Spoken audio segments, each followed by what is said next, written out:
ജവമാലയിലൂടെ തല ചുറ്റുന്ന അത് രണ്ട് മൂന്ന് സെക്കൻഡ് ഉണ്ടായല്ലോ, അപ്പോൾ തന്നെ മാറിപ്പോയി ചെയ്തു. ശക്തമായി നെഞ്ചിടിപ്പ് വന്നു. അതിന് ഹാർട്ടിൻ്റെ ഭാഗത്തേക്ക് വന്ന ചെറിയൊരു വേദന പോലെ വന്നു. അതങ്ങനെ നെഞ്ചിടിപ്പ് കുറഞ്ഞു പോവുകയും ചെയ്തു. ഹല്ലേലൂയ. പിന്നെ വലത് കാലിൻ്റെ മുട്ടിൻ്റെ താഴ്ഭാഗത്ത് വേദന വന്നുപോയി, പുറം വേദന വന്നുപോയി.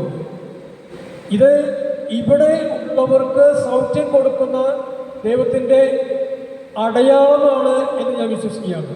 ഹല്ലേലൂയ. യേശുവേ നന്ദി, യേശുവേ സ്തോത്രം.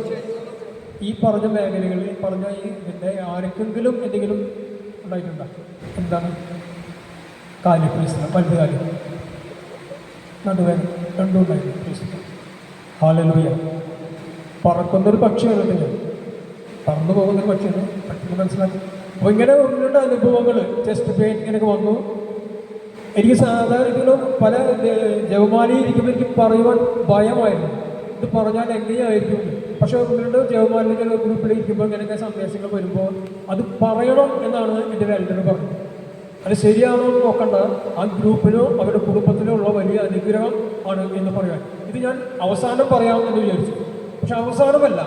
ദൈവത്തിൻ്റെ പരിശുദ്ധാത്മാവിൻ്റെ ശക്തി ഓരോ മക്കളിലും നിറയുന്ന അടയാളങ്ങളും അനുഭവങ്ങളും ആദ്യം നാം അത് പങ്കുവെക്കണം. ഹല്ലേലൂയ. യേശുവേ നന്ദി, യേശുവേ സ്തോത്രം. നമുക്കെപ്പോഴും സന്തോഷത്തോടുകൂടി ഇരിക്കുവാൻ പൗലോസ് നമ്മൾ പറയുന്ന പോലെ നമുക്ക് കഴിയുന്നുണ്ടോ? കഴിയില്ല. എനിക്കും ചില നേരങ്ങളിൽ കഴിയില്ല. ദേഷ്യം വന്നിരിക്കും, പക്ഷെ കോപം വന്നാലും ഞാൻ അതിനനുസരിച്ച് ഞാൻ സംസാരിക്കില്ല. കുറച്ച് നേരം സൂക്ഷിച്ചിരിക്കും. ദൈവമേ നന്ദി, ഹല്ലേലൂയ, ഹല്ലേലൂയ സൂക്ഷിച്ച് മനസ്സിൽ സൂക്ഷിച്ചുകൊണ്ടിരുന്ന് അതിൽ നിന്നൊരു വിടുതൽ പ്രാപിച്ചുവെന്നും മനസ്സിലാക്കുമ്പോൾ മാത്രമാണ് പിന്നെ ആരെങ്കിലോടും വീട്ടുകാരോടാണെങ്കിലും സംസാരിക്കാൻ ഞാൻ പോവുകയുള്ളൂ.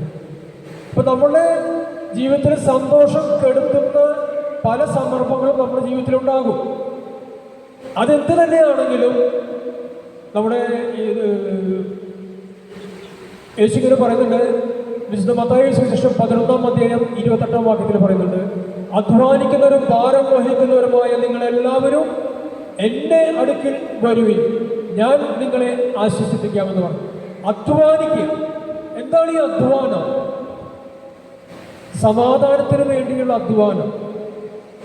സമാധാനം നമുക്ക് കൈവരുന്നതിന് വേണ്ടി നാം പ്രാർത്ഥനാ ഗ്രൂപ്പിലേക്ക് വരും. ഞാനങ്ങനെ ഓടി വന്നിട്ടുണ്ട്. പല ഗ്രൂപ്പിലേക്കും സന്തോഷം ലഭിക്കുവാൻ, സമാധാനം ലഭിക്കുവാൻ ഓടി നടന്നിട്ടുണ്ട്. പക്ഷെ എനിക്ക് എവിടുന്നും ലഭിക്കുവാൻ എങ്ങനെയാണെന്നുള്ളത് വചനങ്ങളിലൂടെയാണ് മനസ്സിലാക്കിയത്. ഹല്ലേലൂയ. യേശുവേ നന്ദി, യേശുവേ സ്തോത്രം. അധ്വാനത്തിൻ്റെ ഭാരം ക്ഷമിക്കുവാൻ ഇവിടെ സഹോദരി പറഞ്ഞു.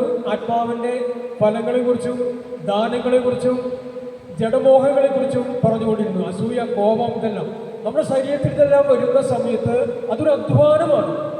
ആ അധ്വാനം വഹിക്കുമ്പോൾ അതിൽ നിന്ന് നമുക്ക് മോചനം വേണ്ടേ?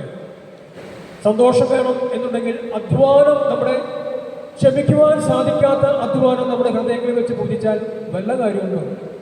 നാളെയെക്കുറിച്ച് ആകുലപ്പെട്ടുകൊണ്ട് വല്ല കാര്യമുണ്ടോ? രോഗത്തെക്കുറിച്ച് വിഷമിച്ചുകൊണ്ട് നമുക്ക് വല്ല രോഗങ്ങളും വിഷമം നമുക്കുണ്ടോ? പല രോഗങ്ങൾ നമുക്ക് വരും.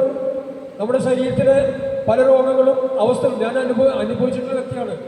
ആ നേരത്തെ കർത്താവിൻ്റെ ഒരു വചനം ഇതാണ്, അധ്വാനിക്കുന്നതിനും ഭാരം വഹിക്കുന്നതിനുമായ നിങ്ങളെല്ലാവരും എൻ്റെ അടുക്കൽ വരുവിൻ, ഞാൻ നിങ്ങളെ ആശ്വസിപ്പിക്കാം. മനുഷ്യനാൽ അസാധ്യം ദൈവത്തിന് സാധ്യമാണ്. അധ്വാനം, നമ്മുടെ രോഗങ്ങൾ നമുക്ക് വരുന്ന